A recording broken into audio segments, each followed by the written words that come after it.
All right, so we're at day 4. Me and this pup is hanging tough. You see this? Look at this.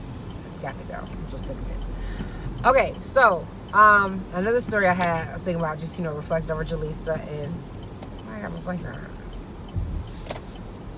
I hate this car. I still don't know how to use this damn car. I had it for a year.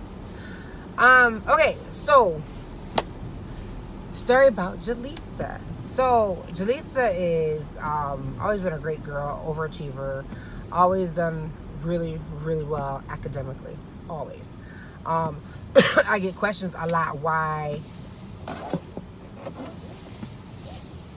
Forgot about my seatbelt. I'm halfway home. The hell. So Jaleisa's always been a really good kid and really bright. So Jaleisa was in the public school system. She went to, she went to school. It's the craziest thing ever.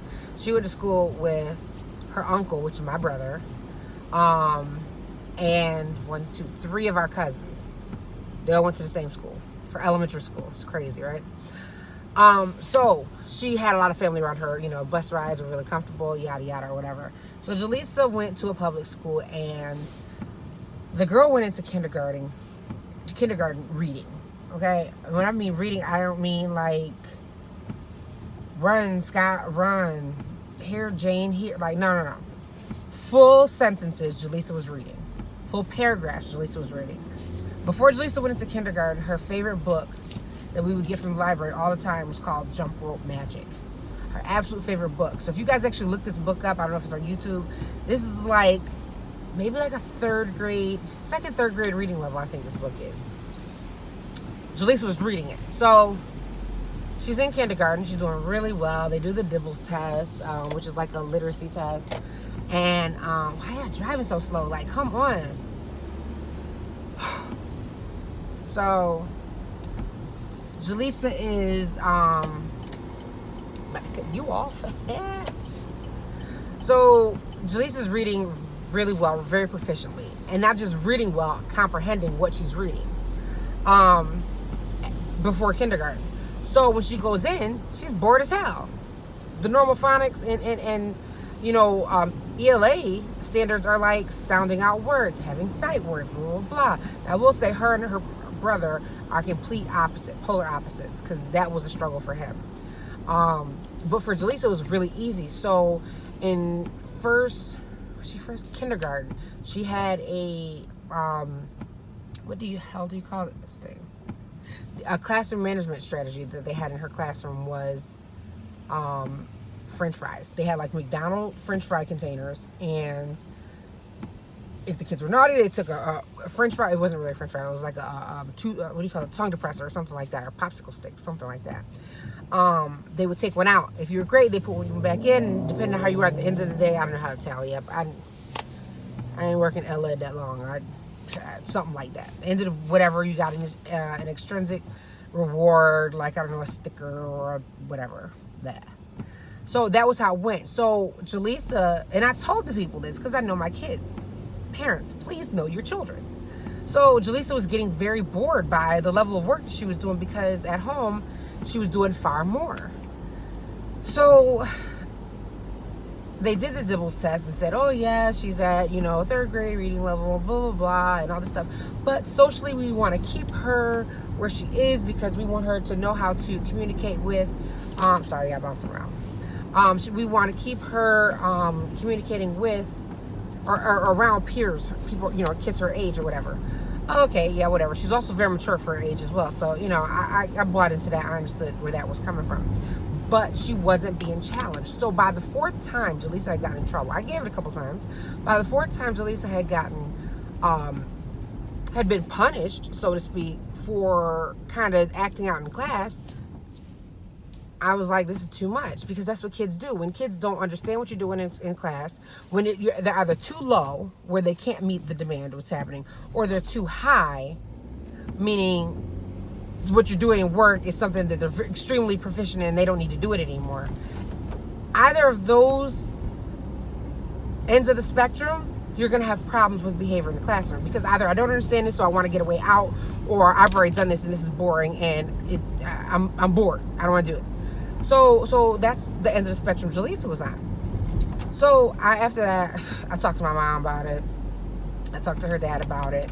I was like, listen, we're gonna put Jaleisa in Catholic school because it just seems like she's being bored right now. I don't want her to lose this interest that she has in school and her performance and abilities, because I've seen people just kind of bring themselves to their environment, whether it's great that environment is above what they're doing, or that environment is below their capabilities.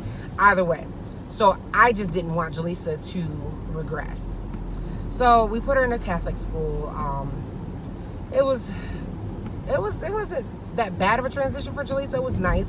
She just wasn't used to certain things like prayer. We're not Catholic. So, I mean, not that in this Catholic school you had to be, but in order to understand prayers and things like that, it made a huge impact on her. And she wanted to eventually become Catholic, which I was totally okay with. Her dad was pissed about it, but I'm fine. It's a form of Christianity in my book. So, I mean, that's literally, she spent more time in Catholic services than she has in Christian services with us on Sundays in church. So, so that was an evolution of it for Jaleisa, in and of itself. But that kind of bothered me that in this situation, that the public school district that she was in, like, she was not challenged whatsoever. So I was bothered by that. And then, Jaleisa kind of sits back now. She's like, well, Mom, how many other kids were in that situation who couldn't get out of that situation, like she did? She's wondering, like, what happened to her counterparts or her peers now, her being 15 years old, since she left the district and they did. So that was, kind of interesting. That was an interesting conversation that she and I had shared when we talked about that. But, yeah, so she liked Catholic school. She was there from 1st to 6th. She's got a lot of friendships that she's had from over the years. She's got one little girl she calls like her sister that she's been friends with since 1st grade. Now they're in 10th grade. So I think that's pretty cool. I used to get asked if it was like a culture shock for her, but I don't think it was, because, and I've been in both elementary school settings in this same district that Jaleisa was in public school, and I've also done student teaching at her Catholic school that she was at. So I'm very aware of what both classrooms were like. I don't think it was a culture shock whatsoever for Jaleisa. I feel like it mirrored a lot of things that we did at home, because even though I was a teen mom, I was never very lenient with my kids. I never wanted to be friends with my kids. Like, and my mom says a lot of things. My mom works with families and children as well. So one of the things she always says is like, young moms. And I get offended by that, because I was a super young mom, but it was never a matter of, oh, my kids just gonna do whatever they want. They gonna raise themselves. Like, it was never like that. No, you got a bedtime. You eat a certain way. You're respectful to adults. That was always the expectation. Always the expectation for the children in our house. So I get offended by that.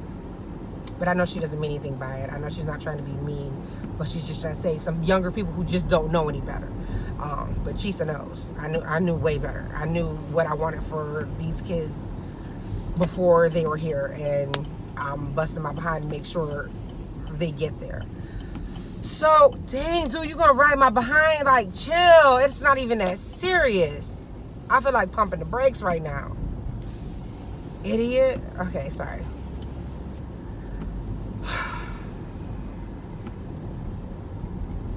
Y'all say a prayer for me. Just say a prayer. It's been a crazy Wednesday. So now we flash forward. I have a 10th grader, and she, did the accelerated program. And when she got to middle school, and took honors. I'm gonna pop my trunk. You wanna hop in? Oh, good. You going my way. Let's go for a ride. So, about to lose my mind right now. I'm about to go to jail. That's what's about to happen. So freaking, so when she got into middle school, she got accelerated track. She was the only black girl in the accelerated track, by the way. Black kid in the accelerated track. And she would go on to go into high school and have honors classes, and now she's, she takes some AP courses, a couple honors courses. Little girl got her head on straight, so that's why I have no problem with giving her certain things. But yeah, that's where we are right now. I'm sorry, like, I'm just like really pissed off by the fact this car was like really riding me, and it wasn't none of that. It wasn't even that serious to go to the same place I'm going. Chill out, just pump your brakes. What the hell is you doing? So yeah, guys, so I finally made it home safe. I ain't killed nobody and hurt nobody yet. But yeah, that's just for right now. I will come back and share another story with you guys tomorrow. Bye.